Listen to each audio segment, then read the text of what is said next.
que considero central para el derecho administrativo contemporáneo, las transformaciones del procedimiento administrativo observadas en perspectiva comparada entre Brasil y México. Cuando hablamos de procedimiento administrativo, hablamos de un núcleo del derecho administrativo, del modo como el Estado se comunica con la sociedad, decide cuestiones, impone conductas. Durante mucho tiempo, tanto en Brasil como en México, el procedimiento fue visto principalmente como una garantía formal de legalidad, una secuencia de actos destinada a evitar las arbitrariedades. Sin embargo, en las últimas décadas, esta visión ha cambiado profundamente. Hoy entendemos el procedimiento como un instrumento de gobernanza, de transparencia y de participación. No se trata solo de cumplir las reglas, sino de construir legitimidad y mejorar la calidad de las decisiones públicas. En Brasil, el gran punto de inflexión fue la Ley 9.784 de 1999, que estableció normas generales sobre el procedimiento administrativo en la administración pública federal. En esta ley, que se inspiró en parte en la ley española de 30 de 1992, trajo una serie de principios: la finalidad pública, la motivación, la seguridad jurídica y, sobre todo, la participación de los ciudadanos en la administración pública. Con el tiempo, ese modelo fue se transformando en Brasil a partir de 2018, con la reforma de la ley de introducción de las normas del derecho brasileño. Nosotros la llamamos la LINDB. El procedimiento pasó a incorporar una mirada más pragmática y contextualizada. Ya no se trata solo de aplicar la ley literalmente, sino de considerar las consecuencias prácticas de las decisiones administrativas y de proteger la seguridad jurídica del gestor público. Un ejemplo concreto: la LINDB exige que toda la decisión administrativa relevante sea motivada en forma contextualizada, explicando los impactos y los fundamentos fácticos, su adecuación y su necesidad. Esto representa un paso importante hacia una administración más razonable y dialogante, y ha legitimado también los instrumentos de diálogo.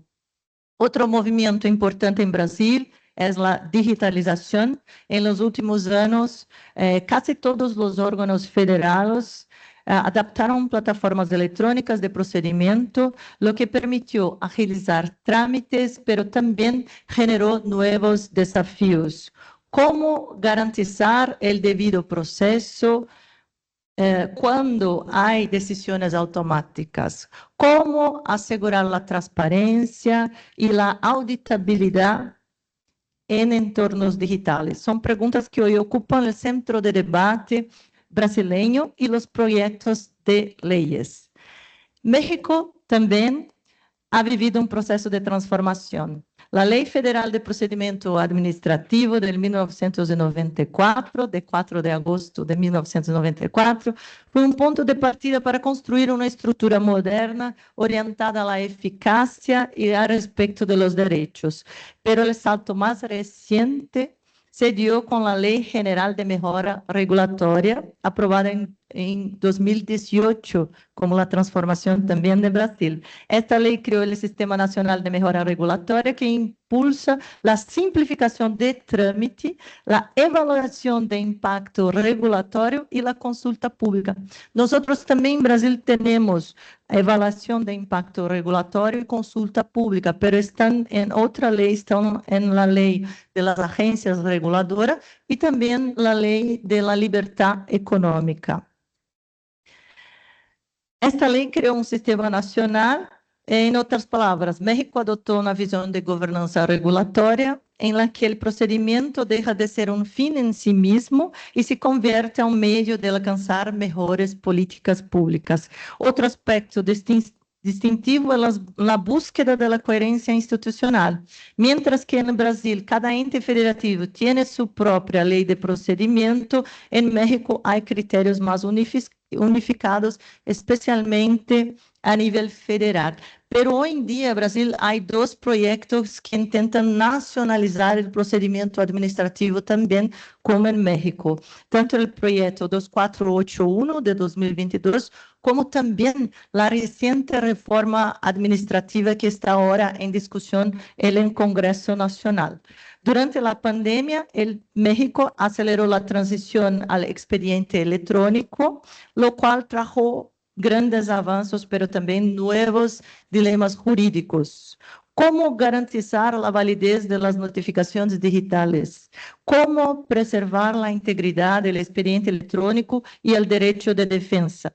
Estas preguntas muestran que la modernización tecnológica no puede separarse de la protección de derechos. Si miramos ambos los sistemas de forma comparada, vemos múltiples convergencias. La primera es el fortalecimiento del principio de la buena administración y de la gobernanza. Tanto en Brasil como en México hay preocupaciones con las decisiones motivadas, razonables y proporcionales, y exige que la autoridad actúe con imparcialidad y eficiencia. La segunda convergencia es la búsqueda de una administración orientada hacia resultados. Ambos países intentan conectar el procedimiento administrativo con el ciclo de las políticas públicas a planificar, evaluar y también ejecutar las políticas públicas.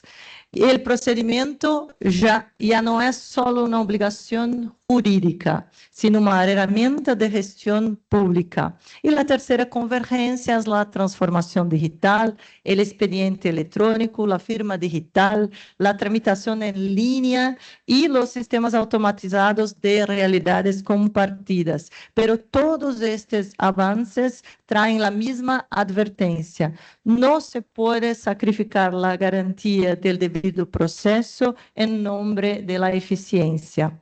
Pese a estas similitudes, hay diferencias relevantes. En Brasil, por ahora, el sistema es más descentralizado, entonces existen leyes y reglamentos de procedimiento en cada esfera, la esfera federal, la esfera distrital, estadual y la esfera municipal, lo que las veces genera fragmentación normativa. En México, en cambio, se observa mayor coordinación y uniformidad, sobre todo a partir de la Ley General de Mejora Regulatoria.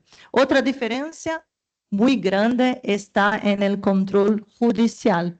En Brasil, los jueces, especialmente nuestra Corte Mayor, el Supremo Tribunal Federal, ejerce un control muy intenso en los actos administrativos. Incluso hay muchas críticas en Brasil sobre el activismo judicial.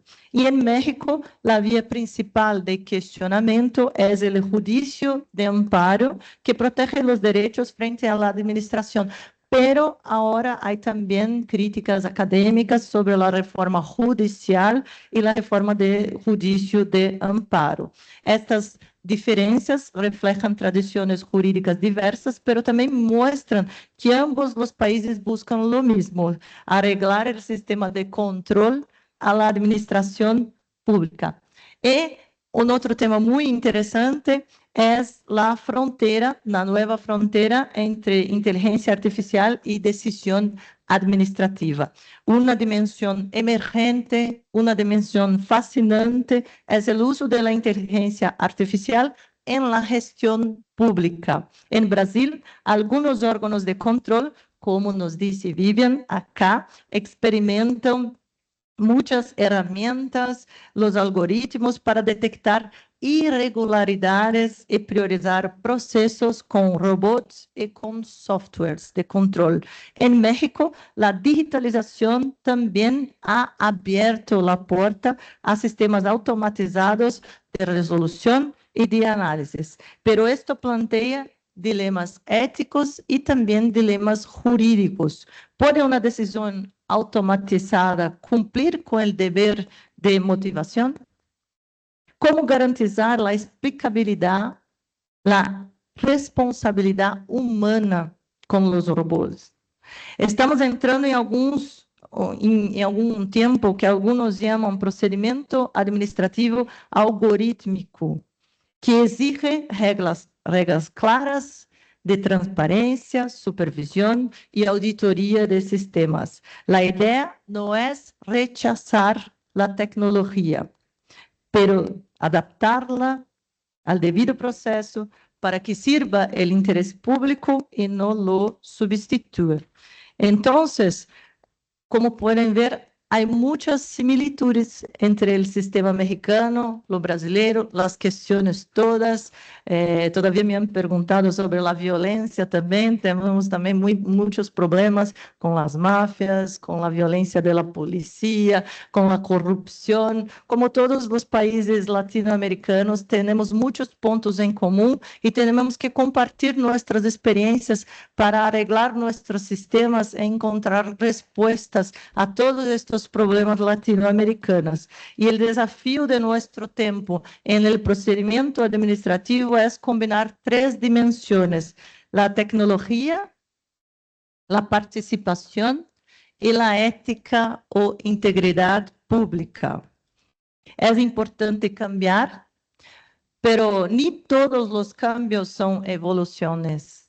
Então, a universidade é o único espaço que está adelante a las instituições para reflexionar as possibilidades de cambio que podemos influir para cambiar o sistema. E o desafio central é refletir sobre como reformas institucionais destinadas à modernização, supuestamente, podem estar, se mal desenhadas, podem resultar em el empeoramento da governança, da rendição de contas e, sobretudo, da proteção de los direitos. Então é muito grande prazer estar aqui, compartilhar de todas essas questões que são muito parecidas de Brasil e México, e muitas graças a todos e a todas.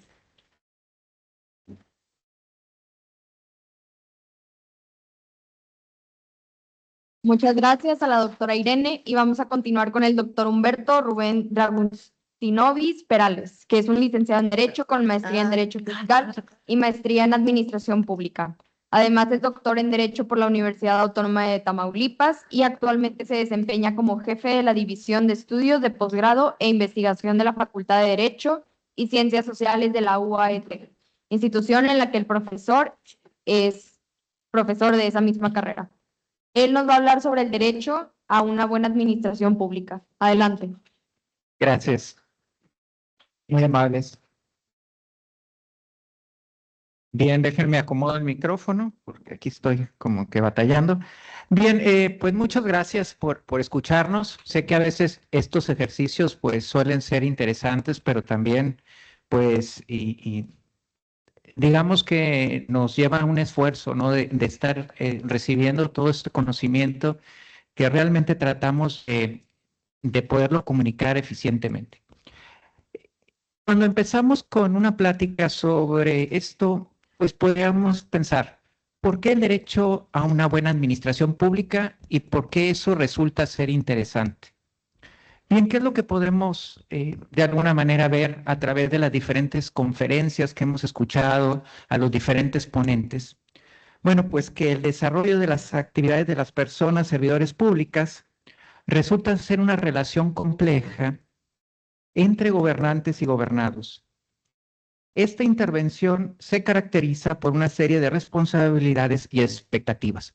Es decir, ¿cómo van a jugar este rol las personas servidoras públicas, pero también los gobernados? ¿Y qué se espera de esta relación? Y esto es muy importante porque incluso el derecho administrativo nos proporciona ciertos medios para que podamos de alguna manera lograr que se cumpla con el principio de legalidad. Los servidores públicos tienen el deber legal de actuar de manera ética y eficiente, gestionando recursos y tomando decisiones que benefician al bienestar colectivo. Y los ciudadanos esperan transparencia, honestidad y resultados tangibles en el ejercicio de la administración pública. Además, esta relación se ve influenciada por factores como la confianza en las instituciones, la participación ciudadana, la transparencia y el marco legal vigente, así como la confianza, la cual se construye a través de la rendición de cuentas y la implementación de políticas públicas que respondan a las necesidades de la población. La participación ciudadana fortalece la democracia y permite un control social más efectivo sobre las acciones de los gobernantes. Asimismo, la transparencia posibilita que la sociedad conozca el uso y destino de los recursos públicos y la justificación de las decisiones tomadas por las autoridades y la competencia de las dependencias y entidades de la administración pública. Sin embargo, existen desafíos. En este ámbito, ya que pueden impactar en la confianza de los ciudadanos y dificultar el cumplimiento de los objetivos gubernamentales. En este sentido, el derecho a una buena administración pública se construye como un derecho de las personas y un principio de actuación para los poderes públicos, el cual es reconocido por la Carta Interamericana de los Derechos y Deberes de los Ciudadanos, en el que se menciona: la buena administración pública es, pues, una obligación inherente a los poderes públicos, en cuya virtud el quehacer público debe promover los derechos fundamentales de las personas, fomentando la dignidad humana, de forma que las actuaciones administrativas armonicen criterios de objetividad, imparcialidad, justicia y equidad, y sean prestados en plazos razonables. Esto marca 3 funcionalidades: un principio general de aplicación, la obligación de toda administración pública que se derive de la definición del Estado social y democrático. Y finalmente, desde la perspectiva de la persona, se trata de un genuino y auténtico derecho fundamental a un buen gobierno o a una buena administración pública. Sin embargo, ¿para qué quisiéramos tener un derecho fundamental si no lo pudiéramos materializar? Es decir, puede ser un derecho que esté consignado en los diferentes órganos normativos, incluso lo pudiéramos tener en la Constitución, pero ¿para qué lo quisiéramos si no lo podemos materializar? En este sentido, tenemos el caso de la Ciudad de México. La Ciudad de México tiene implementado este derecho fundamental en su Constitución local. Básicamente ha contribuido a desarrollar. Desde la Comisión de Derechos Humanos de esta entidad federativa, ha emitido varias recomendaciones en las cuales ha hablado de este derecho. Y esto nos habla de cómo podemos materializarlo, lo que decía hace un momento. Por ejemplo, en su recomendación 17/2023, la Comisión documentó la vulneración de este derecho a personas mayores por parte de la Alcaldía de Xochimilco. En dicho documento, la Comisión vinculó este derecho con principios como la ética pública, la seguridad jurídica y el debido proceso, al tiempo que subrayó la obligación de las autoridades de adoptar un enfoque diferencial y prioritario hacia los grupos en situación de vulnerabilidad. En una recomendación más reciente, la 9/2024, la Comisión de la Ciudad de México señaló como responsable al sistema de aguas de la Ciudad de México, pues se comprobaron violaciones a derechos humanos a partir de una omisión, la falta de mantenimiento y supervisión de la infraestructura de drenaje, especialmente un pozo de visita sin tapas en la vía pública. La Comisión concluyó que esta omisión viola el derecho a una buena administración pública en su vertiente de protección civil, lo que a su vez tuvo como consecuencia la muerte de 2 jóvenes. Entonces, aquí estamos ante las acciones gubernamentales. Y si quisiéramos ver entonces, podríamos decir, tenemos la vía no jurisdiccional de protección de derechos humanos y tenemos la vía jurisdiccional. ¿Cuál es esta vía jurisdiccional? Pues como lo sabemos, a través del juicio de amparo. En este caso, tenemos una tesis relevante del Cuarto Tribunal Colegiado en materia administrativa del primer circuito, cuyo registro digital es el 2023-930, que si bien no es vinculante, resulta ser un criterio orientador. ¿Qué es lo que pasó en este caso? Bueno, una persona, en su propio derecho y en representación de una asociación vecinal, fue afectada en su vivienda por la construcción de un edificio en un predio colindante. Al observar que las fotos de la fachada del inmueble en construcción, publicadas en la página de internet de una alcaldía de la Ciudad de México, no correspondían a la realidad, presentó una solicitud ante la autoridad competente de la alcaldía para que revisara y verificara si el trámite denominado alineamiento y número oficial, llevado a cabo por el propietario o poseedor del inmueble en construcción, se ajustaba a derecho. La respuesta de la alcaldía fue que conforme al artículo 35 bis de la Ley del Procedimiento Administrativo de la Ciudad de México, no se podía atender la solicitud, ya que ni la persona afectada ni la asociación eran titulares o causavientes respecto del trámite referido y no acreditaron su interés legítimo. Ojo con esto. Hemos tenido actualmente un interesante debate que se ha dado a nivel nacional en relación al interés legítimo. Y aquí vemos algo que es muy cercano a cualquier persona. Es decir, cómo una edificación se realiza, pero al hacerlo no se cumple con la normatividad. ¿Qué es lo que pueden hacer los ciudadanos si la autoridad les dice que no tienen el derecho a defenderse de estas acciones? Bueno, lo que sucedió prácticamente en este caso fue que inconforme la persona promovió un juicio contencioso administrativo en el cual se declaró la nulidad de la resolución impugnada. La autoridad interpuso recurso de apelación, pero el Pleno del Tribunal de Justicia Administrativa local reconoció la validez de la sentencia. Posteriormente, la autoridad impugnó esta decisión. Bueno, el Tribunal Colegiado de Circuito determinó que independientemente de la función desempeñada por los servidores públicos, como dar respuesta a un escrito de petición, dicha actuación debe ser conforme a la buena administración pública, ya que constituye un derecho fundamental de las personas y un principio de actuación para los poderes públicos. Entonces, vemos cómo estas palabras se pueden llegar a materializar dentro del sistema jurídico. Y ahí es donde impacta la labor que tiene el jurista, precisamente para encontrar las herramientas para esta materialización. ¿Y cómo estaba o cómo se ha ido desarrollando este derecho a nivel nacional?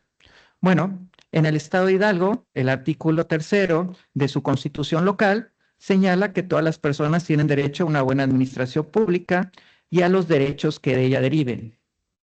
Precisamente en el Estado de Nuevo León, en su artículo 19, se consagra también este derecho, al señalar que todas las personas tienen derecho a una buena administración pública, dejando clara su vigencia en el marco legal estatal.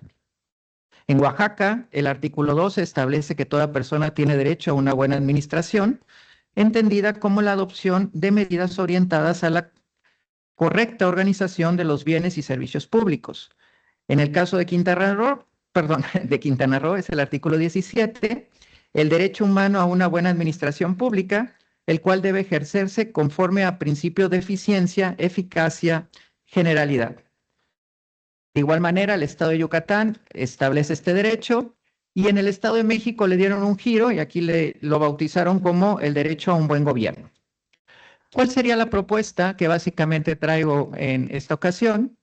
Es la inclusión del derecho a la buena administración pública en el orden jurídico de mi entidad federativa del Estado de Tamaulipas, lo que podría contribuir en el fortalecimiento del marco normativo local, fortaleciendo la gobernanza al promover la transparencia, la rendición de cuentas, la participación ciudadana, la eficiencia administrativa y la protección de los derechos humanos.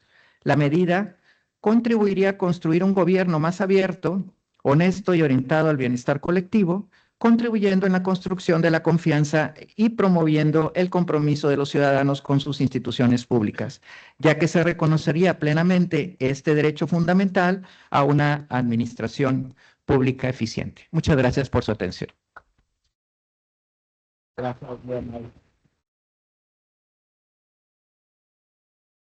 Muchas gracias. Continuamos con el doctor Armando Villanueva Mendoza, que es licenciado en Derecho por la Universidad Iberoamericana, especialista en impartición de justicia por la Escuela Judicial Española, maestro en Derecho Constitucional y doctor en Derecho por la Universidad Autónoma de Tamaulipas, en la que fue galardonado como profesor emérito y extraordinario. Es miembro del Sistema Nacional de Investigadores Nivel 1 y nos va a hablar sobre el ejercicio ético del servicio público. Adelante. Muchas gracias, muchas gracias. Bueno, aprovecharé los 5 minutos que le restaron al doctor Dragustinovich. Bien, pues en 15 minutos así apretados vamos a tratar de desarrollar este tema y bueno, dentro de estos 15 minutos, pues en principio quiero agradecer la invitación de la Facultad de Derecho y Criminología de la Universidad Autónoma de Nuevo León y a su coordinador, el doctor David Castillo. Y también agradecer a la incansable doctora Nancinelli González San Miguel, que siempre está muy activa en el desarrollo de este tipo de eventos que son formativos para toda la juventud estudiosa de Nuevo León. Bueno, pues muy bien. Pues el tema, como les refiero, es el relativo al ejercicio ético del servicio público. Ya en nuestra primera conferencia magistral del día de hoy, el doctor Dams y refería que el servidor público debe ser honesto y debe estar preparado. Y después la doctora Vivian Lima nos hizo referencia también a cómo en Brasil están revolucionando el tema del control de pues, la actuación de las personas en el desarrollo de la administración pública. Y luego tuvimos por ahí, en la presentación del libro que hizo la doctora argentina, hizo referencia al control público de la actuación de los servidores. Entonces es una preocupación constante de este tema, pero no es una preocupación actual, es una preocupación que data de mucho tiempo y más en el caso del Estado mexicano, que fíjense, y leo esta frase, los funcionarios públicos no pueden disponer de las rentas sin responsabilidad. No pueden improvisar fortunas ni entregarse al ocio y a la disipación, sino consagrarse asiduamente al trabajo, resignándose a vivir en la honrosa medianía que proporciona la retribución que la ley haya señalado. Una frase de 1852 de Benito Juárez cuando estaba por entregar la gubernatura en un inicio de periodo de sesiones en el estado de Oaxaca, era gobernador. También, pues, en este tema la preocupación ha sido constante, quizá muchos años después de esta referencia que les acabo de hacer, pues ya en mi juventud, que dista ya también de algunos ayeres, pues recuerdo que en la campaña del después presidente López Portillo tenía un eslogan cuando andaba promoviendo su candidatura, decía, la solución somos todos. Que la Conseja Popular que sabia lo transformó en la corrupción somos todos. Después, en la siguiente campaña, con la preocupación sobre el tema, el candidato Miguel de la Madrid, a la postre presidente de México, su eslogan fue la renovación moral de la sociedad. Y se generaron las contralorías, lo que después conocimos como contralorías estatales, para que dentro de la misma administración pública se controlara el ejercicio del gasto público y la actuación de los servidores. Y de esa forma, bueno, pues hemos ido evolucionando. Quizá lo último sobre el tema data de 2015, con la reforma al artículo 113 de la Constitución al establecerse el Sistema Nacional Anticorrupción. Un sistema que en mi criterio, y así lo he escrito en muchos artículos, pues no está funcionando desde sus orígenes, ¿no? Y que se ha replicado exactamente en cada una de las entidades federativas. Y lo que se busca es combatir la corrupción y la impunidad. ¿Y ustedes creen que se ha logrado? Pues nomás vean las noticias diariamente en cualquier noticiario de la televisión o de radio. Actuar con integridad. Se implementó también el compliance. Esto que implica, ese término que implica conformidad o cumplimiento con la norma. Se generó una ley general de responsabilidades administrativas, sea, para dar los lineamientos desde el Congreso de la Unión en estas leyes generales, que es un invento de nuestra Constitución, ¿verdad? Y que en sus orígenes, cuando yo estudié leyes generales, solamente la de sociedades mercantiles y la de títulos y operaciones de crédito. Hoy tenemos leyes generales para todo, donde desde la federación nos dicen a las entidades federativas qué hacer cuando tenemos soberanía, ¿no? Bien, y en ello, la Ley General de Responsabilidades Administrativas implementó o consideró la necesidad de contar con códigos de ética para, pues, quienes se desarrollan en el servicio público, ¿no? Y también, bueno, más recientemente, la necesidad de códigos de conducta. A ese grado llega la preocupación sobre el tema, independientemente de que ya también en alguna reforma penal se estableció la responsabilidad de lo que son las personas jurídicas, la responsabilidad penal de las personas jurídicas, lo que antes en la teoría estaba completamente no considerado. Y así lo que se busca en realidad es, con todas estas cuestiones de observancia, es alcanzar el buen gobierno. Ya lo refería el doctor Dragustinovich hace un momento, como un derecho humano, el derecho humano a que quienes nos representan en el ejercicio del poder público lo hagan bien. Si no, tenemos que exigir ese derecho, ¿no?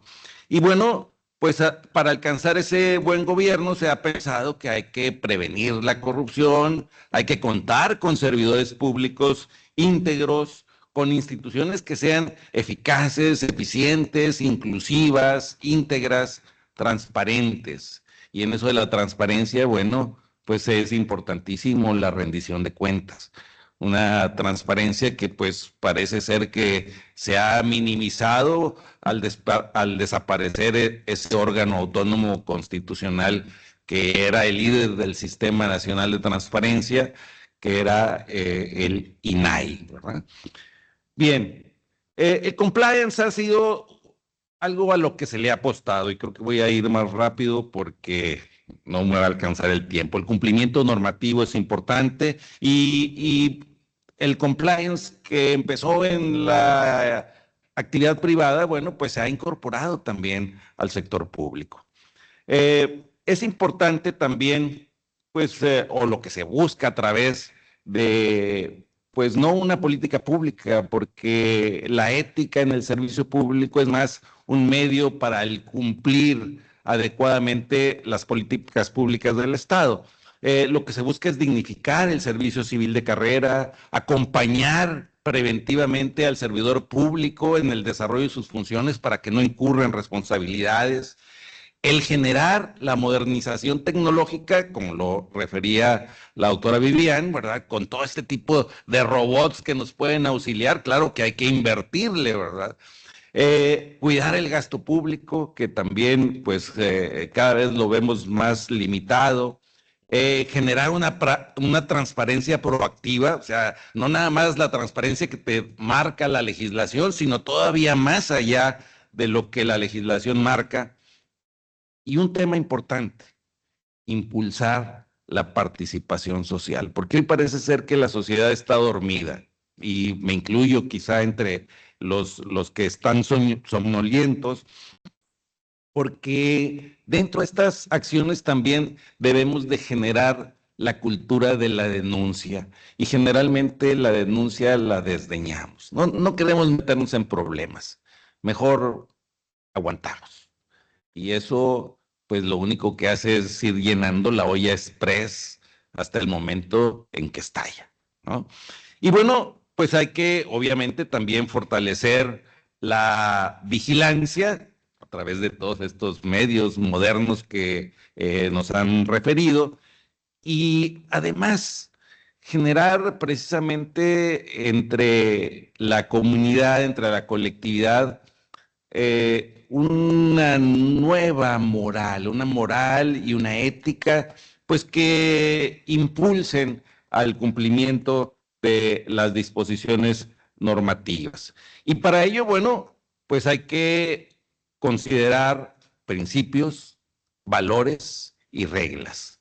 Principios que son normas universales, valores que son cualidades de las personas y reglas en las que se consideran las normas que van a regir la conducta de la persona al desarrollar un cargo. Y eso, pues, es importante porque en los códigos de ética que se emiten por virtud del mandamiento de la Ley General de Responsabilidades Administrativas para todas las dependencias, pues se tiene que establecer los principios que van a regir las actuaciones. Y ahí, bueno, encontramos la legalidad, la honradez, la lealtad, la imparcialidad, la eficacia, la eficiencia, la transparencia. Y también, pues, hay que referir los valores que, pues, yo creo que la integridad de la que hacía referencia nuestro primer conferencista magistral, pues, es importantísimo y abarca prácticamente la gran mayoría de ellos, como la probidad, la confianza, el respeto a los derechos humanos, el liderazgo, la cooperación y ahora el cuidado de nuestro entorno ecológico y cultural.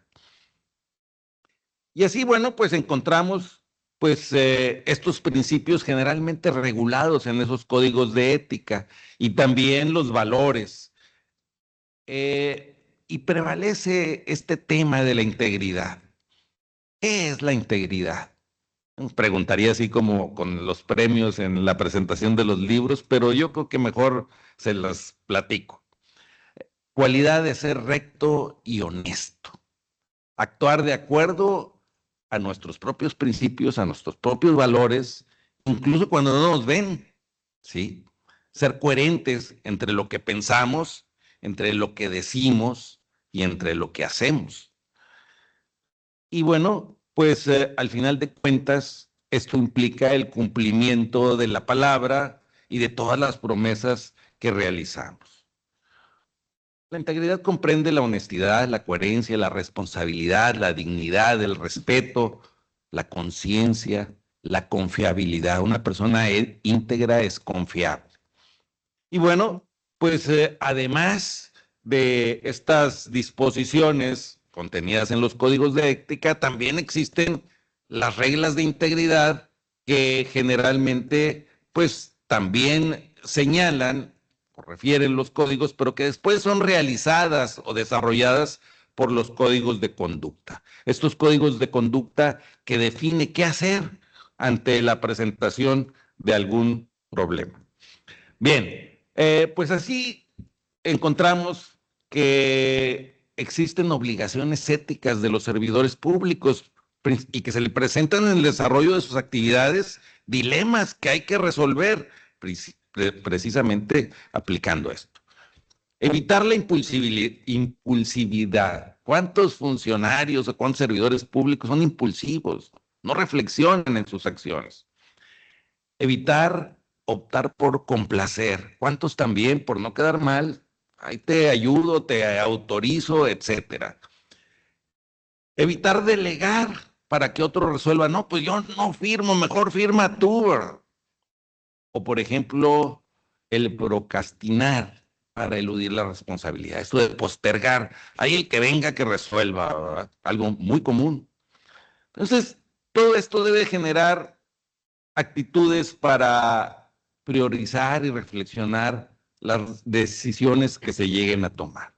De tal manera que la integridad es un valor importantísimo y sobre todo la integridad pública, la observancia de valores, principios y normas éticas compartidas para dar prioridad al interés público por encima del privado, dentro del sector público que se concreta en un enfoque de gestión y de prevención. Y como conclusión podemos decir que en sus orígenes, bueno, pues lo que se buscaba ante la situación era la persecución y el castigo a la corrupción, ¿no? Ejemplificativo, ¿no? Hoy existe un compromiso de una más alta dirección, el apoyar al servidor público para su desarrollo. Pero esto implica la necesidad de un cambio cultural. Un cambio no nada más para el Estado, sino también para la sociedad, para el sector privado, para las empresas, los medios de comunicación, para todos. hay que observar los códigos de ética y de conducta, actuar con integridad, asumir con plenitud el carácter de servidor público, con toda la extensión de la palabra, enfrentar las irregularidades, promover la participación ciudadana para controlar el servicio público, privilegiar el interés general sobre el personal, actuar con respeto a los derechos humanos, una actuación empática en la prestación del servicio público, tener empatía con quien solicita el servicio del servidor, ser bueno en la acepción más amplia de la palabra. Y es que si no lo hacemos, o si no lo hacen quienes ejercen un servicio público, pues incurren en una falta administrativa prevista por la Ley General de Responsabilidades Administrativas, que en su artículo 49 precisa que una de las faltas administrativas, aunque la califica como no grave, es no cumplir con estos códigos de ética y de conducta. Muchas gracias.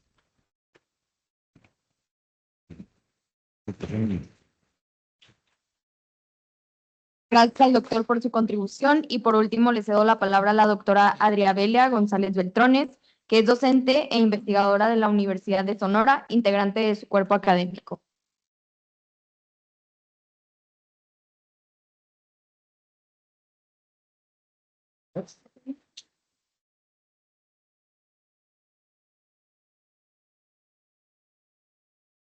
Bueno, buenas tardes. Lo bueno de ser la última es que como todavía está mundo apurado, me voy a apurar más yo también. Y hay que cortar. No, lo que pasa es que el que queda al último, casi los antecesores le quitan casi todo el tema, porque prácticamente sin ponernos de acuerdo y sin conocernos previamente, pues todos lo manejamos el mismo tema. Y eso nos hace ver que precisamente son temas que están en el día a día y como todos lo señalaron, pues algo hay que hacer porque tenemos esta profesión de ser o de pretender ser juristas, y entonces ustedes pues tendrán la tarea, serán el relevo generacional que pues analicen todo lo que hoy se dice en esta mesa, que está en algunos de nuestros escritos y que de alguna manera están palpando las situaciones que se dan en la práctica, o más que en la práctica, en la vida diaria, lamentablemente, ¿no? Pero bueno, mi tema, le comentaba al doctor, casi yo me sumo a todo lo que el doctor dijo, por lo siguiente, porque es precisamente sobre este tema del Sistema Nacional Anticorrupción. Yo lo que quería hacer en esta intervención era hacer una especie de recuento a cuántos años dijimos que estamos de que se implementó. El doctor mencionaba que a partir de 2015 se dio esa reforma constitucional y en esa reforma constitucional se reformaron algunas partes importantes de la Constitución y en esa Constitución se generó también las reformas, adiciones y nuevas leyes en relación a la aplicación del famoso Sistema Nacional Anticorrupción. Y como bien lo mencionó también mi antecesor, los estados de la República, 2 años después, más o menos todos culminaron con crear sus propios sistemas estatales anticorrupción. Si bien es cierto, como lo menciona el doctor, no dio muy buenos resultados desde el principio, pues es porque a pesar de que hubo una podríamos decir, un consenso entre todos los actores políticos de esa época sobre creación de este Sistema Nacional Anticorrupción, no fue una iniciativa porque se les ocurrió de repente amanecer con mejores características y ser bondadosos o tratar de terminar con esa corrupción, sino porque acuérdense que no estamos solos y hay instancias internacionales, organismos internacionales de los cuales formamos parte, que tienen la mirada puesta en nosotros, qué estamos haciendo, qué está sucediendo, y de alguna suerte, pues sobre esa situación nos mandan las señales o a veces los criterios o lineamientos a seguir para poder continuar dentro de una organización de Naciones Unidas, dentro de una organización mundial de la salud y algunos otros organismos internacionales de los cuales México forma parte.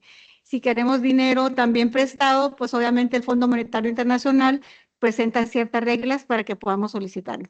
En ese sentido, pues doy inicio a mi tema sobre qué está pasando en este momento en relación a ese Sistema Nacional Anticorrupción que de alguna manera surgió en esos años que mencioné.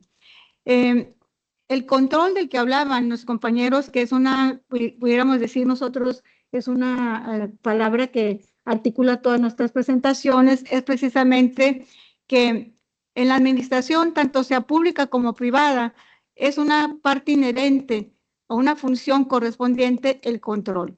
Hay una planeación, hay una ejecución, un control para saber cómo vamos y posteriormente quizás una evaluación para poder saber si continuamos sobre esa misma línea, damos marcha atrás o agregamos algo que nos faltó.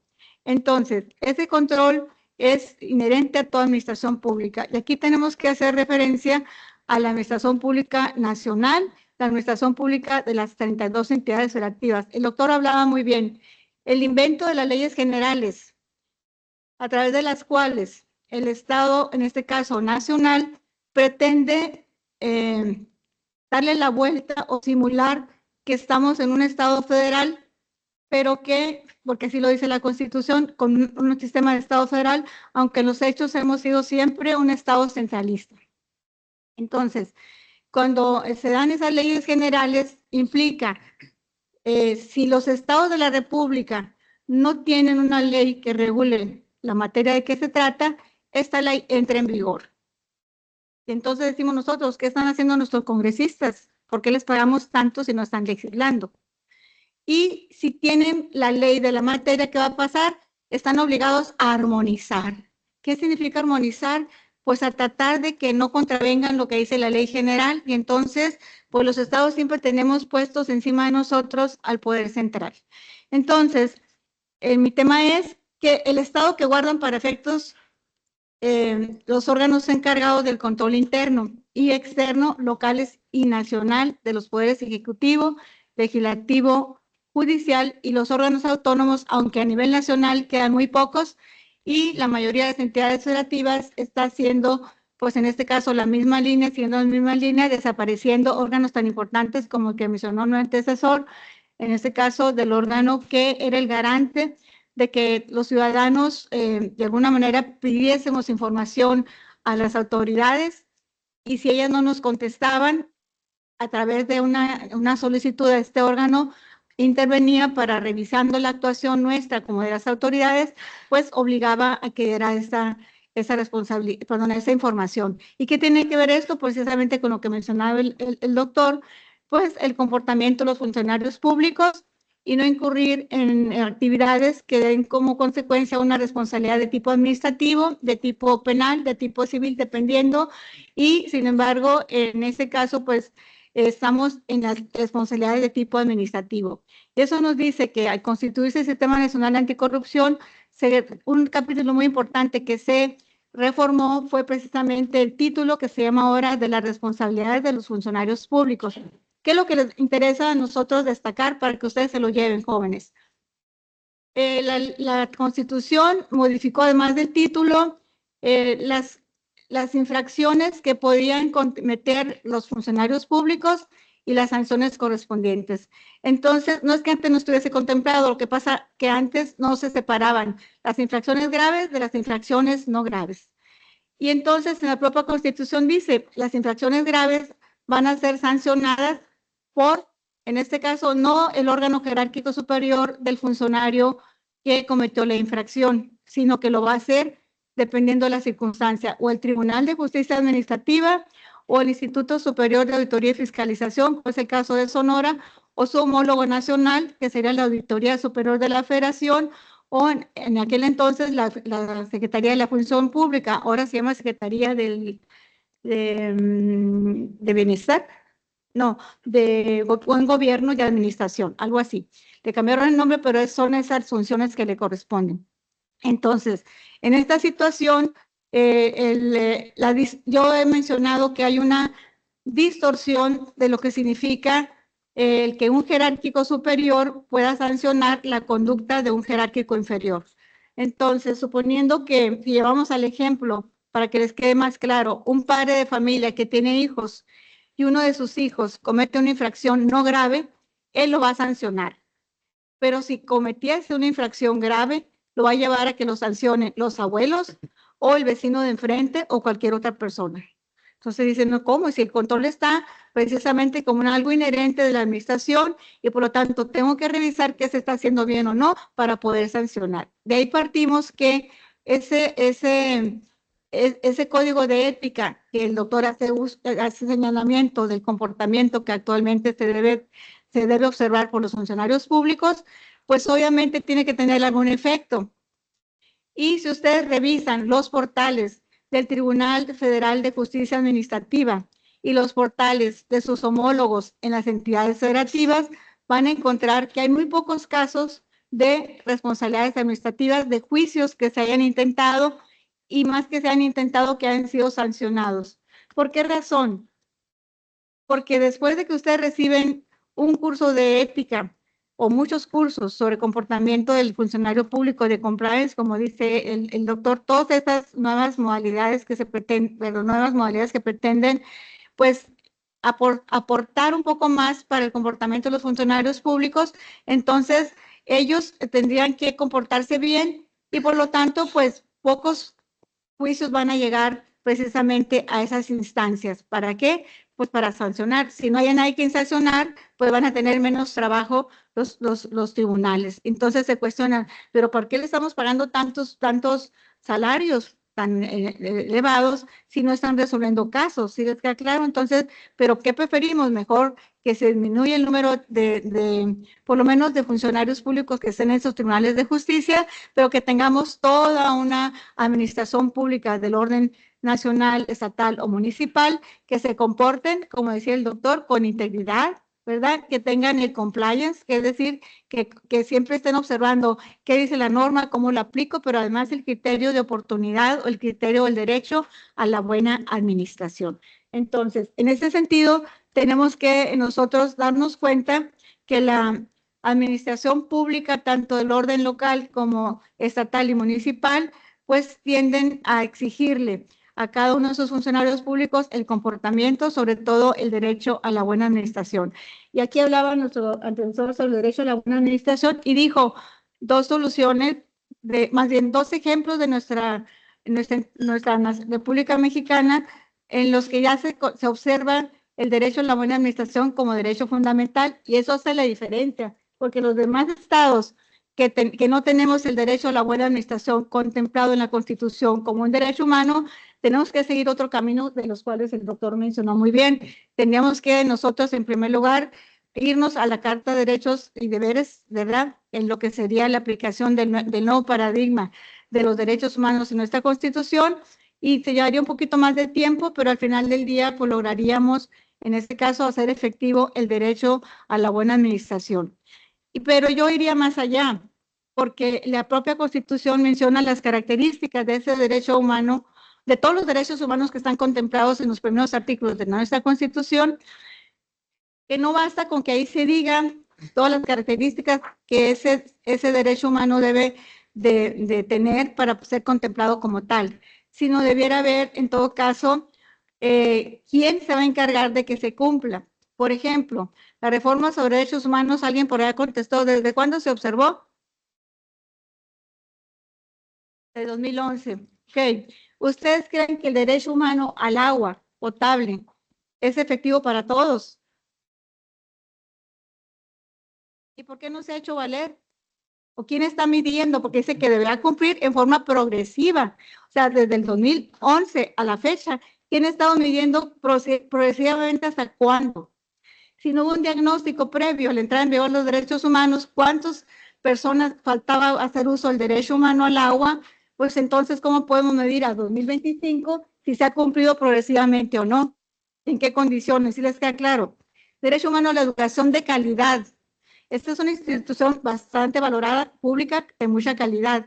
Pero ¿quién mide cuánta es la calidad o qué calidad en la educación que tienen derechos ustedes se ha podido elevar? ¿Cómo estamos desde el 2011 que entró en vigor derechos humanos acá? A ver, Facultad de Derechos de la Universidad Autónoma de Nuevo León, ¿cómo has cumplido con ese requisito del derecho humano a la educación de calidad en todos los órdenes? Si les queda claro. Entonces nos faltan ese tipo de organismos del ente público, de la sociedad, que es lo que más hay, porque eso hay los famosos observatorios que van midiendo cómo vamos. México, ¿cómo vamos? Transparencia internacional. Esos organismos están encargados precisamente de ir midiendo, no porque tengan ninguna situación en contra de cualquier gobierno de los países de Latinoamérica o de otros países, sino porque es una obligación, lo que no se mide no se puede valorar.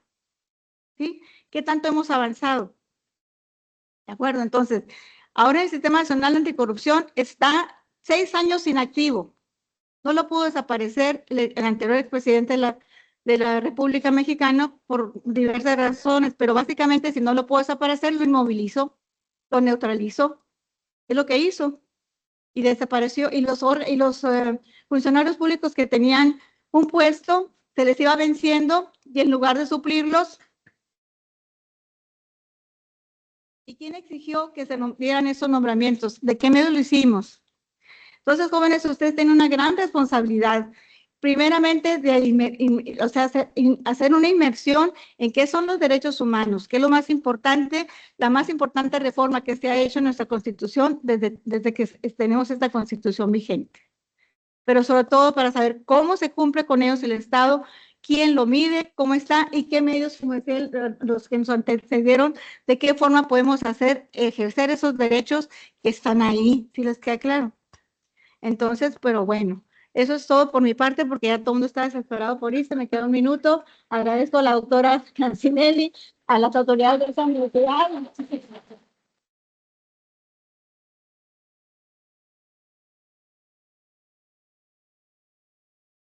Falta la conferencia del doctor.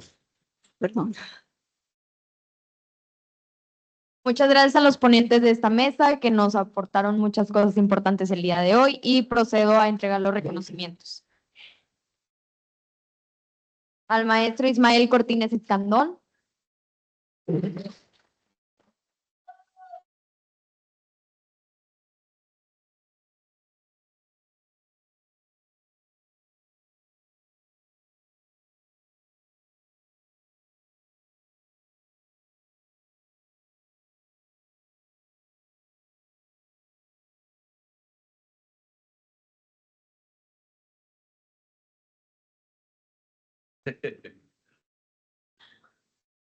A la doctora Adriabelia González Beltrones.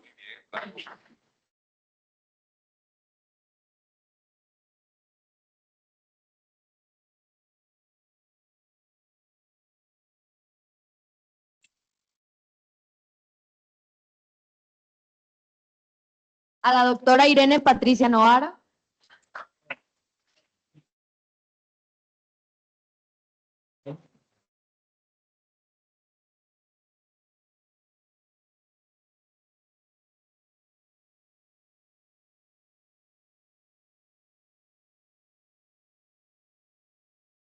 Al doctor Humberto Rubén Dragustinovis Perales.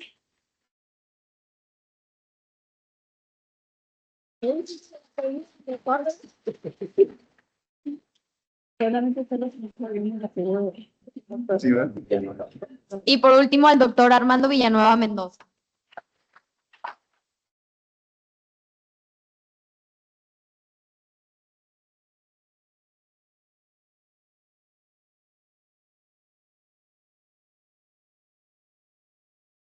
Ya con esto damos por último acabado esta mesa. Muchas gracias por asistir.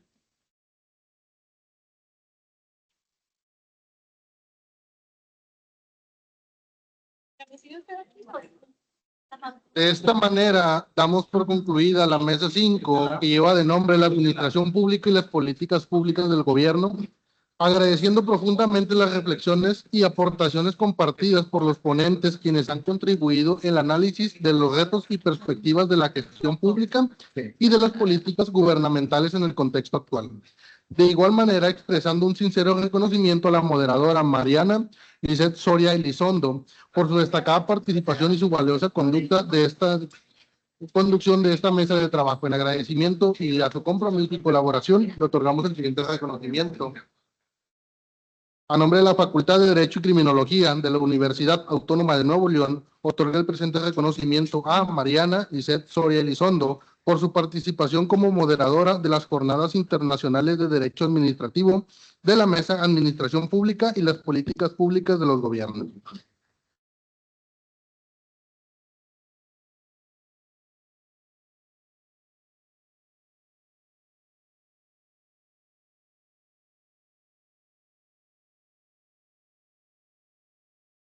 Asimismo, damos inicio a la conferencia magistral titulada Las políticas públicas en función de los derechos fundamentales, impartida por el doctor Jorge Vargas Morgado, distinguido jurista de amplia trayectoria y reconocimiento en el ámbito del derecho administrativo. El doctor Vargas Morgado es licenciado y doctor en Derecho, profesor universitario desde 1981, autor de diversos libros y capítulos especializados, además de ser presidente de la Asociación Mexicana de Derecho Administrativo y del capítulo mexicano de la European Public Law Organization. Asimismo, se ha desempeñado como abogado postulante, combinando su labor académica con la práctica profesional, lo que enriquece su visión del derecho desde ambas perspectivas. En esta conferencia, el doctor Vargas Morgado abordará la relación entre políticas públicas y los derechos fundamentales, destacando la importancia de que las decisiones gubernamentales se orienten siempre al respeto, la protección y la promoción de los derechos humanos como eje esencial del derecho administrativo contemporáneo.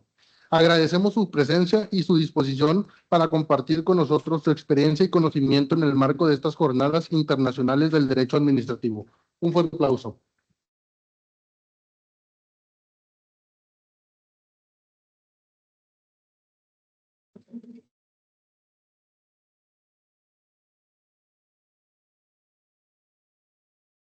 Muy buenas tardes otra vez. Políticas públicas en función de los derechos fundamentales. Ya mis colegas, muy distinguidos colegas, muy finos colegas, han avanzado mucho en particularidades, detalles muy profundos. Pero vamos a ver, ¿qué es una política pública? La palabra política, ya lo saben, desde primero de prepa,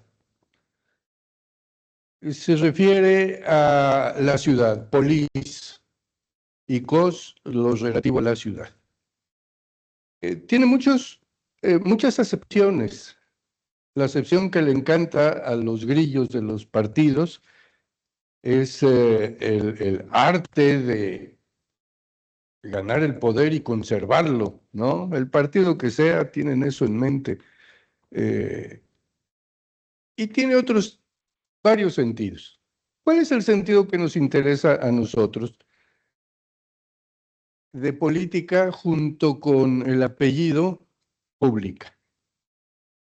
La política pública es la determinación de la actividad ejecutiva de cualquier órgano, principalmente el ejecutivo, el órgano administrador, pero el legislativo y el judicial también tienen sus políticas públicas. Entonces es la determinación de la actividad ejecutiva. ¿Qué significa esto?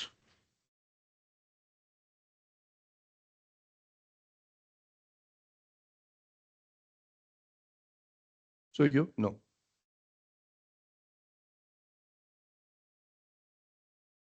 Alguien de, ya saben qué partido ha de estar molesto, ¿no? Entonces, en una política pública se determina qué se va a hacer. ¿Qué vamos a hacer? Pensemos en un sexenio.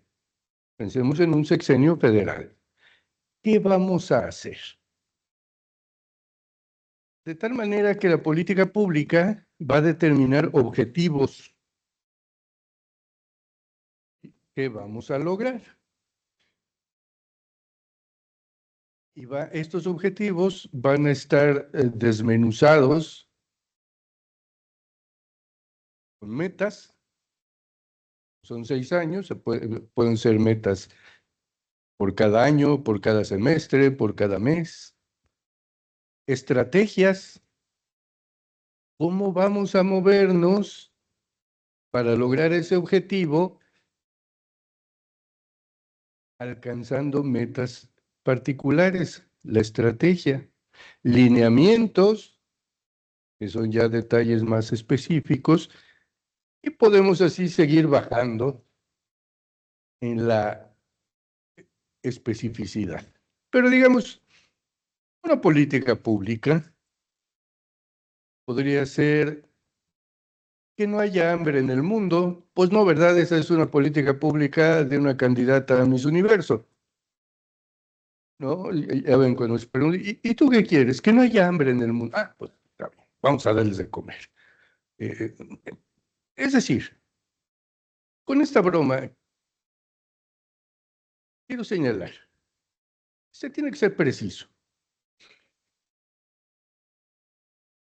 Un gobierno no puede arreglar todo, salvo el de ya saben quién, arregló todo el país, pero los demás gobiernos no pueden arreglar todos. Se tiene que escoger qué hacer.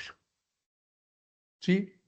Por ejemplo, ¿por qué no hay campañas de vacunación contra el dengue? Aquí hay dengue, ¿no es cierto? ¿Por qué no hay? Pues porque la vacuna no es buena. No se ha logrado una vacuna buena. Porque hay un número de muertos que no crece año con año. No lo tomen a mal, pero ya saben, se van a morir 300. Bueno, mientras no se mueran 3,000, pues podemos enfrentar cada año con que el peor número van a ser 300, ¿no? Entonces la política pública sí puede ser. Hola, hola. La política pública sí puede ser la vacunación de sarampión, porque es una buena vacuna, porque no es cara y otras tantas circunstancias. Una política pública horrenda fue de Miguel de la Madrid. En su sexenio explotó la crisis mundial del SIDA. Y la política pública del gobierno de Miguel de la Madrid fue: no los vamos a atender porque es muy caro y se van a morir. Entonces, como se van a morir y como es muy caro, pues que Dios los bendiga.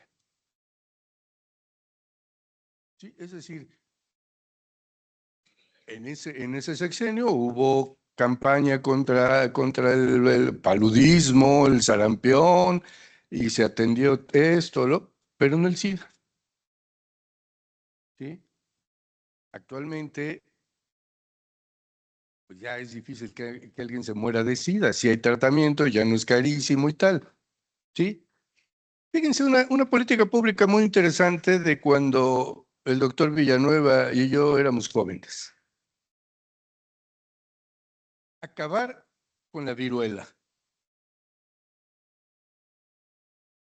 Cuando éramos jóvenes, doctor, viajábamos al extranjero con 3 documentos: pasaporte, cartilla de militar y el certificado de vacunación contra la viruela. Así como los perros que tienen que llevar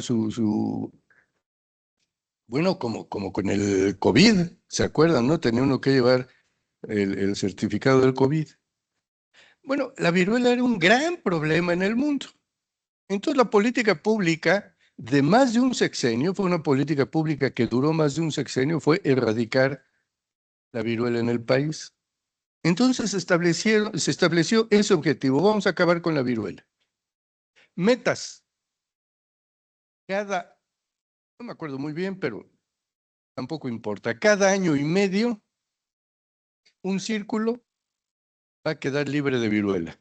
¿Qué era un círculo? Pues a partir de las ciudades principales, se vacunaba ahí, luego la periferia, luego lo más externo, y así ir cubriendo de vacuna. De tal manera que el espacio libre de la enfermedad fuera creciendo, ¿no? Entonces ahí se cumplían metas. Estrategias. Lo obvio, vamos a empezar con las escuelas. Cuando íbamos a la escuela, doctor, llegaba a salud y te vacunaba, ¿no? Mamá, me vacunaron ¿contra qué? Pues quién sabe, me vacunaron. Ahora tienen que pedirle permiso y que firme, y si le hacen algo van a derechos humanos. ¡Ay, qué horror! No ultrajaron a mi hijo. No, en esa época empezaban con las escuelas. ¿Cuáles? Las primarias. ¿Por qué? Porque los chiquillos se enfermaban más que los más grandes. Yo llegué a tener un compañero que tuvo viruela y eran unas ronchas que se secaban, quedaban como pico, parecían nopales, ¿no? Y entonces los escuincles de primaria andábamos viendo al que tenía viruela ¿no? Y hasta arrancarle una, ¿no? ¡Ay, ya salió esta! Es decir, ven ustedes, ¿no? El objetivo, las metas, la estrategia. Empezamos con las escuelas, después los papás y después el ejército también normalmente era de los primeros que vacunaban. ¿Por qué? Pues por la seguridad y porque eran los que resguardaban las vacunas y tal. ¿Sí? Eso es una política pública. Eso es una política pública. Determinar qué vamos a hacer, cómo lo vamos a hacer y escalonar programáticamente. De la política pública surgen programas. ¿Sí? Programas que, ¿qué son? La determinación de objetivos, metas, pero en determinadas áreas concretas. ¿Sí? Entonces, de esa política pública para acabar con la viruela, salieron el programa del Seguro Social, el programa del ISSSTE, el programa del ISFAM, el programa de los servicios estatales de salud pública. ¿Sí? Y ya que está todo eso, necesitamos el presupuesto, porque ahorita podemos hacer toda una política universitaria, establecer el programa o los programas necesarios para duplicar la capacidad instalada de esta universidad, pero si no tenemos dinero, ¿no? Es cuando yo me imagino cómo va a ser la alberca de mi casa nueva. Bueno, pues sí, pues va a estar bien bonita, ¿no? Va a tener temperatura y va techada. Y bueno, si no tengo dinero, no pasa de ser un sueño. ¿Sí queda claro esto? Esto es una política pública. ¿Sí? No traicionar, no mentir, no robar, eso no es una política pública, es una declaración política partidista, vamos a decir. ¿Sí? Política pública es ponerse cosas serias.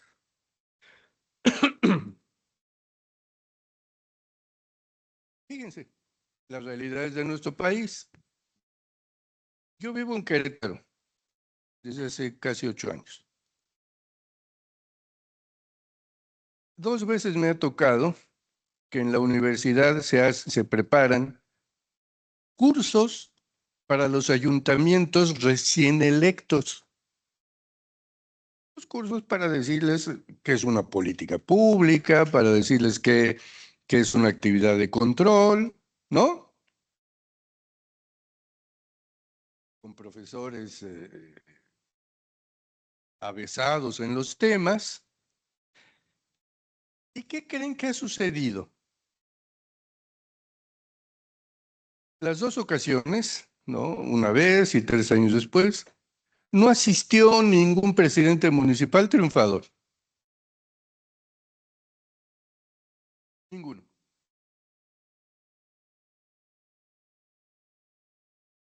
Fue puro chalán, ¿no? ¿Quiénes fueron? Los que aspiraban a ser director de esto, director de aquello. Y fíjense ustedes, qué interesante. Lo moderno es que la estructura administrativa corresponda a lo que requiere el diseño de política pública. ¿Cuál es el diseño de política pública federal general? Pues el Plan Nacional de Desarrollo, ¿no? El Plan Nacional de Desarrollo. Los estados tienen su plan estatal de desarrollo y los municipios tendrían que contar con el Plan Municipal de Desarrollo. Y lo curioso es que se reparten las direcciones generales y los departamentos antes de que sepan qué van a hacer. Y es como si en Galeana pusieran la Dirección General de Cinematografía. Sierra de Querétaro, hay un departamento de cinematografía, nunca han hecho una película ahí. Pero hay un departamento de cinematografía. Entonces en esos cursos les dice uno, a ver, ¿cuál es la estructura ideal? La que corresponda a lo que vas a hacer. Más o menos a nivel federal, cada inicio de sexenio, irán viendo ustedes conforme hagan años en la vida, se modifican las secretarías de Estado, ¿no? Por ejemplo, en este sexenio salió la de anticorrupción y no sé qué, ¿no? Que es estupenda, doctor, es magnífica. Es decir, eso tiene sentido. Eso tiene sentido. Durante la Segunda Guerra Mundial, en Gran Bretaña, hubo un ministerio de armamento, además del de defensa. Pues claro, estaban en guerra, tenían 6 millones de ingleses peleando por todo el mundo. Se acabó la guerra, desapareció ese ministerio y crearon un ministerio de repatriación. ¿Y qué hacía este ministerio? Pues planear cómo iban a regresar todos los soldados ingleses y marinos ingleses que estaban desperdigados en el mundo. Porque ni modo que, no, ya vénganse, cojan el avión. ¿Cómo? Si son 6 millones. Estados Unidos tenía 12 millones. Pues fue un proceso que tardó años, ¿no? Y los tenían en los cuarteles pintando y barriendo y haciendo ejercicio, entreteniéndolos en lo que podían regresar. ¿Sí? A los gringos pues ya se les olvidó traerlos de regreso y dejaron soldados por todo el mundo. Bueno, así fue. Queda claro que es una política pública. Queda claro que tenemos pocas políticas públicas porque nuestros gobiernos son muy desordenados. Todos, menos en Nuevo León, aquí todo está bien padre. ¿Sí? Son muy desordenados. Esta charla es la política pública en función de los derechos fundamentales. ¿Qué significa función? En lógica, algunos dicen en lógica aristotélica, pues es la única que hay, ¿no? La de Aristóteles. En lógica, función es relación de A con B, o relación de A con B, con C y con D. Es una relación. Entonces, política pública en relación con los derechos fundamentales. ¿Por qué uso la expresión derechos fundamentales? Por fregar. Hubo una reforma absolutamente absurda por la que el título primero de nuestra Constitución dejó de denominarse de las garantías individuales y le vinieron a llamar de los derechos humanos,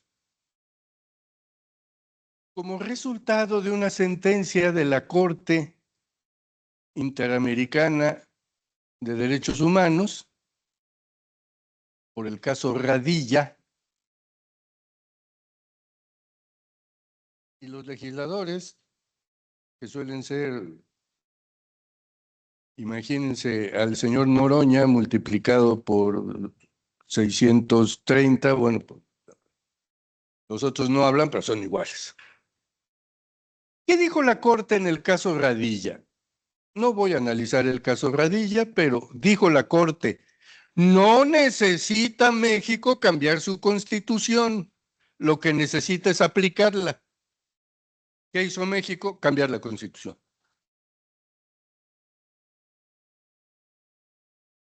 Y entonces, como la corte, la misma corte de la señora Sánchez Cordero y del señor Saldívar, y esa misma corte que antes dijo, no, no, no, no, ahora dijo sí, sí, sí, sí a todo. Y entonces le cambiaron el nombre para ver si quedaban bien con la corte. Es un disparate. Es un disparate. Mire, ya se decía desde antes que la denominación garantías individuales no era del todo correcta, que lo más correcto eran derechos fundamentales. ¿Qué diferencia hay entre un derecho fundamental y una garantía? Se dice que la garantía es cuando hay una vía judicial, generalmente, para hacerlo valer. Y si no hay una vía judicial, pues entonces no hay garantía. Ahí puede haber el derecho, pero no garantía. Por ejemplo, Monterrey está contaminadón el aire, ¿no? En la Ciudad de México es escandaloso el nivel de contaminación. ¿Puedes hacer algo para que cambie eso por vía judicial? No, ahí no hay garantía, hay derecho. Es decir, ¿hay derecho en qué sentido? La autoridad tiene que hacer algo. Pues yo no lo puedo corretear, no tengo manera de perseguirlo. Pero bueno, derecho fundamental. ¿Qué diferencia hay entre un derecho fundamental y un derecho humano? Hombre, con oír las palabras y saber español, puede uno entender cuál es la diferencia. El derecho fundamental, vamos a ver, el derecho fundamental es nacional, es el del país, es el que la Constitución estima que resuelve los temas que le interesan al país. Y los resuelve de manera democrática, entre comillas si quieren, pero democrática. ¿Por qué? Porque es el resultado de la legislación de órganos internos elegidos popularmente. Se supondría que es democrático. ¿Estamos de acuerdo? ¿Sí? Entonces, ahora en el Congreso del que vengo, pues como estaba yo preparado para esta charla, me pirateé un poco de contenido y aquí estamos muy cerca de Estados Unidos. ¿Cuál es el derecho que más reclaman, que más protegen? La segunda enmienda, las armas. No es la libre empresa, no es la libre contratación, no, no. Lo que más vivamente defienden es tener un rifle de asalto en su cocina. ¿Por qué? Porque eso se le da la gana a los compañeros gringos, es lo que les interesa. En la Yugoslavia comunista estaba prohibido el estalinismo. En Alemania hay muchos candados en contra del nazismo. En México, si algún diputado quisiera promover un candado contra el nazismo, sería una ridiculez. Aquí ni sabemos qué es nazismo, pues. ¿Sí? Hemos tenido un montón de cosas, pero nunca nazis. ¿De acuerdo? El derecho humano, en cambio, no es que el derecho fundamental esté aquí y el derecho humano esté acá. Es al revés. El derecho humano está acá. El derecho humano es un piso mínimo internacionalmente establecido para que los derechos nacionales no se sumerjan más abajo de lo humanamente permisible. Si ustedes leen la Convención Universal de los Derechos del Hombre, así se llamaba, de los derechos humanos ahora, ¿no? Habría que poner humanas. Bueno, si lo leen, verán que está escrita para que funcione supletoriamente de los derechos nacionales, supletoriamente de los tribunales nacionales. ¿Sí? ¿Y saben qué no tiene ni remotamente el derecho humano? El sentido democrático. ¿Por qué? ¿Quién firma las convenciones y los tratados? El presidente. ¿Y a quién le pide permiso? Pues a su esposa o a su esposo. Ya, hasta ahí. Esposa o esposo, ¿no? No le pide permiso a nadie, es lo que se le da la gana al presidente.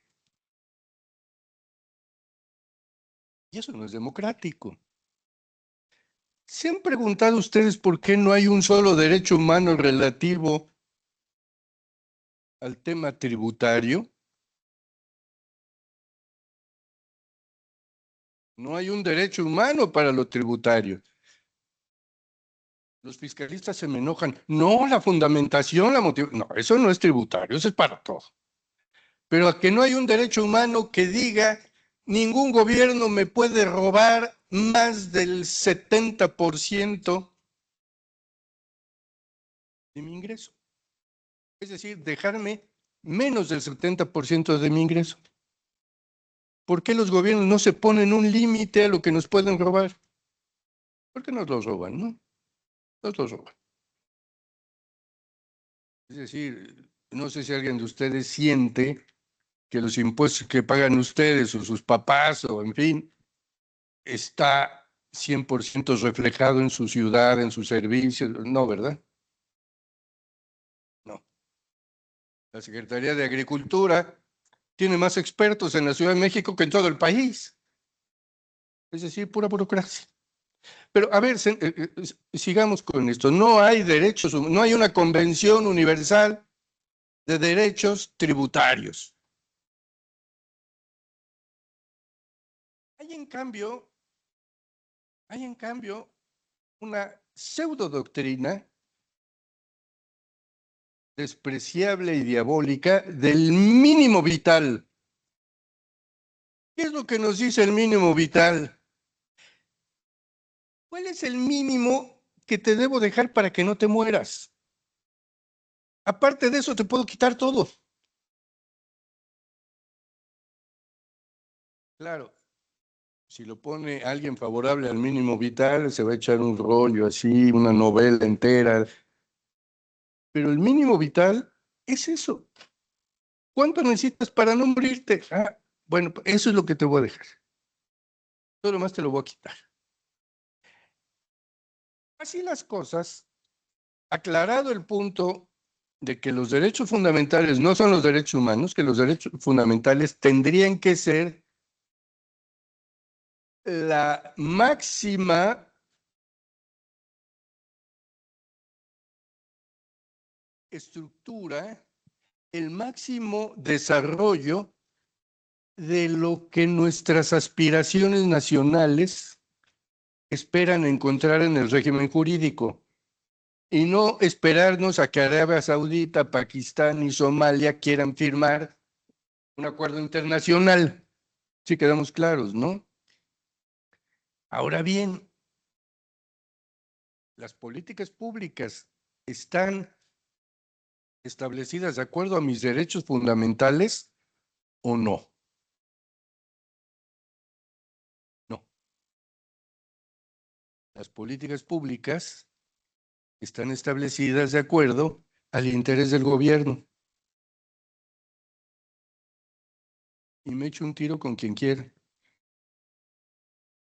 Están de acuerdo al interés del gobierno. Claro, el interés el gobierno utiliza una fórmula satánica que viene de la idea de Rousseau. Rousseau dice, hubo un origen en que todos estuvimos de acuerdo en crear el Estado. Han visto a Rousseau, ¿no? Les han hablado de él, ¿no es cierto? El contrato social. Hubo un origen de acuerdo general. ¿Cuándo sucedió eso?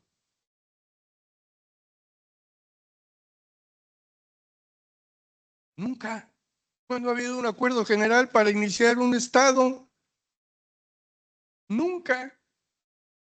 En México nos matamos entre liberales y conservadores por medio siglo y ganaron los liberales, no porque el país fuera liberal, sino porque los ayudaron los gringos. El país era conservador. ¿Cuál es la fórmula satánica? El interés público. Entonces nos engañan diciendo es que esto es de interés público. Y dicen es que el interés público es el interés de todos. ¿Alguna vez les han consultado a ustedes o a sus padres alguna decisión? ¿Sí te han consultado? ¿Qué?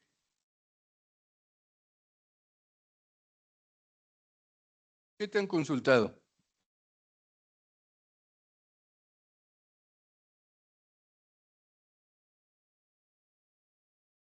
¿Qué? O sea, relacionados con cosas de la familia o así. O sea, con nuestra familia. Familia. Ah, bueno, pero no fue una decisión para la ciudad o para el estado.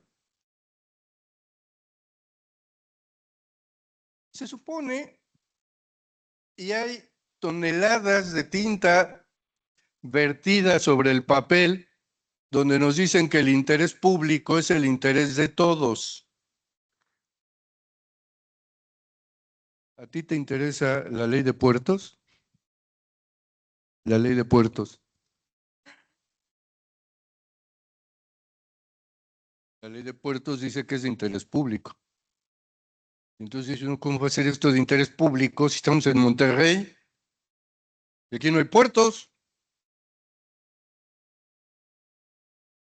Y aunque hubiera esto del interés público, vean ustedes en la literatura, vean ustedes en las leyes y ya verán en las sentencias de amparo, cuando el tribunal no tiene nada que decir para ayudar al gobierno, dice, es que es de interés público.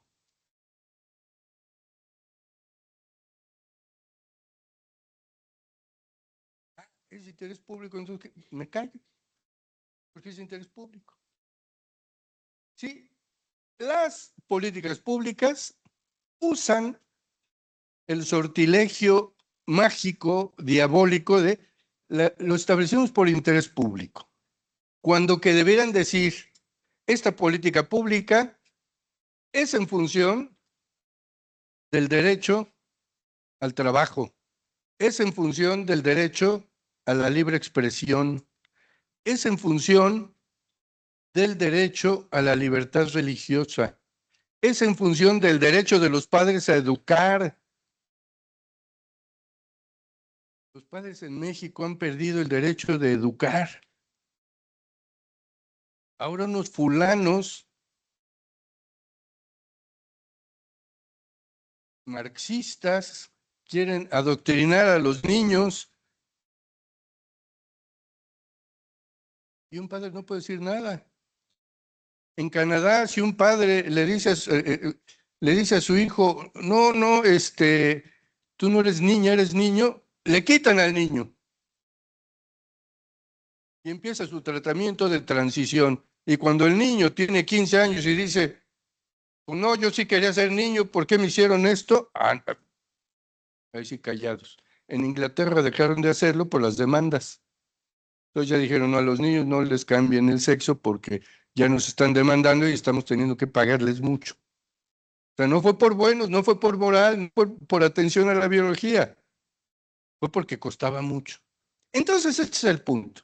Tenemos que trabajar muchísimo para que las políticas públicas sean en función de nuestros derechos. Porque ¿saben qué? Acabo con esto. La jurisprudencia está cargada de la idea esta de, es que esto es una relación de suprasubordinación. Y el supra es el Estado y el subordinado somos todos nosotros. Y en un sistema de derechos fundamentales es al revés. El subordinado es el Estado y el supra es el individuo. Muchas gracias.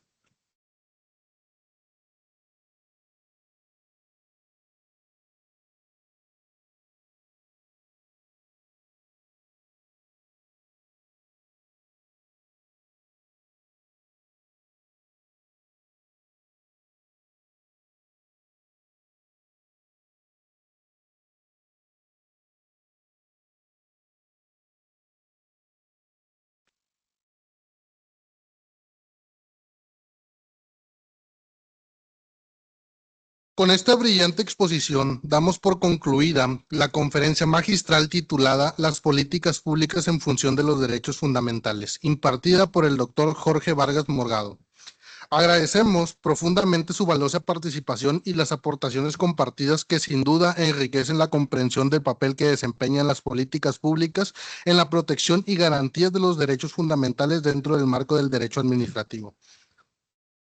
En reconocimiento a su destacada colaboración y a su invaluable contribución académica en el marco de estas jornadas internacionales del derecho administrativo, se hace entrega de su constancia de participación al doctor Jorge Vargas Morgado, por lo que la Facultad de Derecho y Criminología de la Universidad Autónoma de Nuevo León otorga el presente reconocimiento al doctor Jorge Vargas Morgado por su participación como ponente en las jornadas internacionales del derecho administrativo con el tema Las políticas públicas en función de los derechos fundamentales.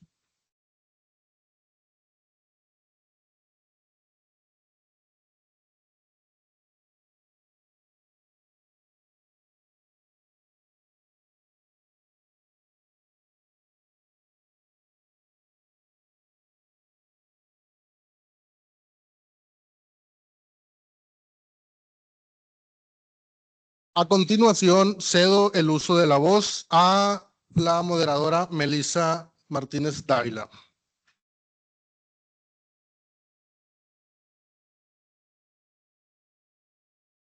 Bien, ahora pasaremos con la entrega de constancia. Agradecemos especialmente a Francisco Ramírez Álvarez, alumno de la carrera de Derecho de la Facultad Autónoma, de la Facultad de Derecho y Criminología de nuestra alma mater, la Universidad Autónoma de Nuevo León, por su destacada labor como maestro de ceremonias, quien con dedicación condujo las actividades de estas jornadas internacionales de Derecho Administrativo durante ambos días, demostrando su compromiso con el desarrollo académico de este evento. Por lo que la Facultad de Derecho y Criminología otorga el presente reconocimiento a Francisco Ramírez Álvarez por su participación como maestro de ceremonias en la Jornada Internacionales del Derecho Administrativo Alere Flamin Veritatis, Ciudad Universitaria, a 31 de octubre de 2025.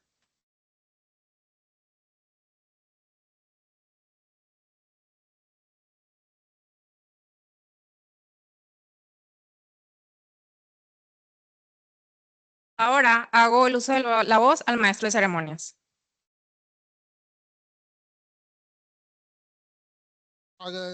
Una disculpa. Con esta última actividad nos acercamos al cierre de las jornadas internacionales del derecho administrativo organizadas por la Facultad de Derecho y Criminología de la Universidad Autónoma de Nuevo León.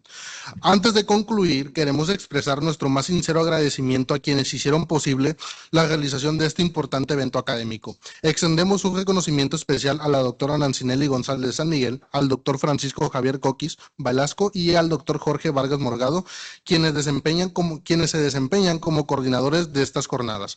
Cedo el uso de la voz.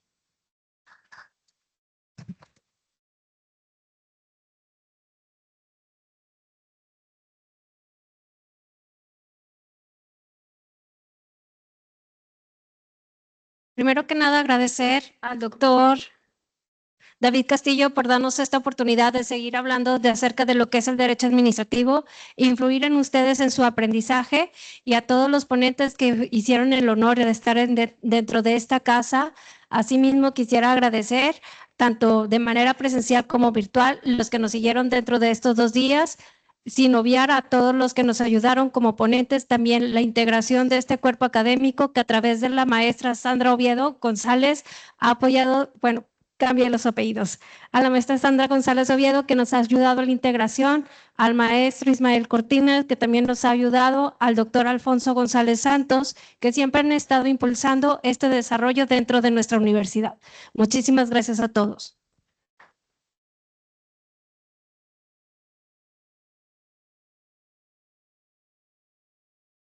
Muchas gracias. Primero que nada, como presidente de la Asociación Mexicana de Derecho Administrativo, quiero darle las gracias a la doctora Nancinelli por habernos convocado a participar en este evento y que varios de nuestros compañeros pudieran estar aquí con ustedes. Aprovecho también, me pidió la doctora María Guadalupe Fernández Ruiz, presidenta de la Asociación Internacional de Derecho Administrativo, quien por cuestiones logísticas ya no pudo estar aquí, pues darles un saludo y un agradecimiento también por que la doctora convocó también a la Asociación Internacional y por eso es que hubo la posibilidad de que varios compañeros extranjeros estuvieran aquí con nosotros compartiendo sus conocimientos. Lo dije en mi presentación el día de ayer y lo reitero hoy. Felicitarlos a todos ustedes porque tienen ese ánimo, el entusiasmo y las ganas de seguir preparándose, superándose y la paciencia de escucharnos a nosotros. Enhorabuena por eso y muchas gracias. Espero que nos podamos volver a ver pronto.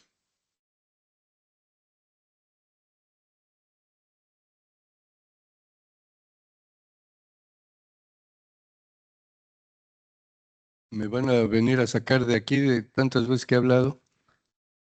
¿Están cansados?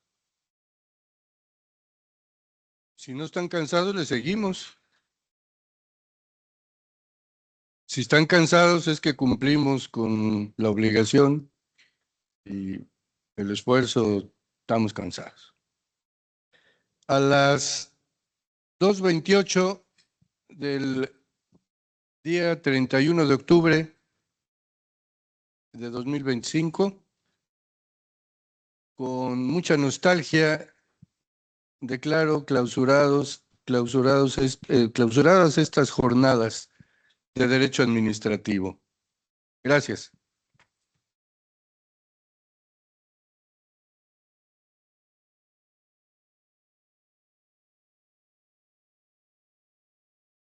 Con esto damos por concluido estas jornadas internacionales del derecho administrativo y espero verlos pronto en futuros eventos. Muchas gracias.